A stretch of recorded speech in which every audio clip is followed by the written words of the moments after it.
When was the last time you saw a homeless person? Did you feel comfortable being near the homeless person, or did you just walk away? If you think more, you'll realize that it is not always their fault that they were homeless. It is rather that the problems that they deal with in their day-to-day lives are more severe than yours. Yes, it might be the case that they threw away their lives, but most people on the streets are there because something tragic happened to them. What if they lost their parents when they were young, or they had a mental disease like schizophrenia? Or was it the economy? People in the United States have had to suffer from the major recession in 2008, and the job losses have led more people and families to poverty. Some families that used to donate to the homeless are now starting to ask for donations. The government has tried to start anti-foreclosure programs, but they are failing, mainly because banks are not participating in the necessary acts. Because of poverty, 49 million people did not have a sufficient amount of food in 2008. Which is a startling rise of 36% since the midpoint of 2007. There are a lot of people who believe that homeless people are people who depend on the government to give them Social Security money so they can have all the booze they want. Although some people try to help them, insufficient funds from the recession of 2008 have slowed down the process to help homeless people. What would you feel if that happened to you? Now here's Kevin Johnson speaking about poverty in the U.S. Conference of Mayors.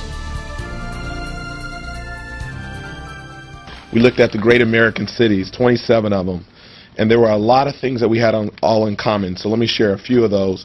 19 cities, 76% of the respondents reported an increase in family homelessness over the past year, primarily a result of recession and unemployment. So you can see this trend over and over again, how the economy is impacting all of us. Cities reported the top causes of family homelessness were lack of affordable housing, 74%, poverty, which you can imagine, 52%, and unemployment, 44%. 16 of the 23 cities reported that homelessness among individuals had decreased or stayed the same over the past year. The decrease in leveling was often attributed to the long-term policies that many cities were doing in terms of permanent supportive housing for the chronically homelessness, especially as it relates to single adults. This is something that has been going on for 4 years and 5 years in a lot of cities around the country. So that has been very, very impactful for all of us. 22 cities on the task force, 82% responded reporting having to make adjustments to accommodate an increase in the demand of shelter.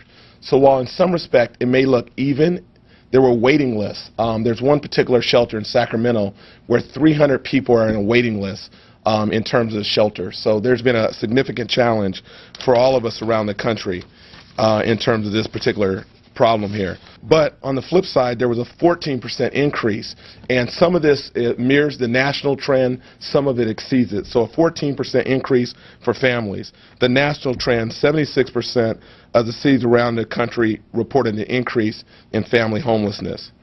My campaign slogan in Sacramento when I ran for mayor was a city that works for everyone. And that was really with the homeless population in mind. I felt local government had a responsibility to take care of the least among us, and that was our homeless population. So we came up with a really bold initiative, and our initiative is we wanted 2,400 permanent housing units over the next 3 years, and that would not have been possible without the stimulus dollars. 2,400 permanent housing units over the next 3 years. Some of you may have seen this. We had, unfortunately, a story covering tent cities in Sacramento. And for the first time, we wanted to be a city that did not sweep it under the rug. We wanted to be a city that hit it head on. It was kind of the dirty little secret in Sacramento that no one wanted to talk about. But we felt that we had to deal with the brutal facts in Sacramento. And there's 10 other cities that are in this study that also have encampments or tent cities. And we are very committed to making sure that when you talk about the homeless population in Sacramento, that the stigma that we once associated with the homelessness is much broader. It's no longer a certain profile. It's expanded. You're now talking about families. You're now talking about women and children. You're now talking about stable families who are renters, who have the landlords have lost their homes, who are now on the street. So you have a much broader tent of those who are homeless around this country.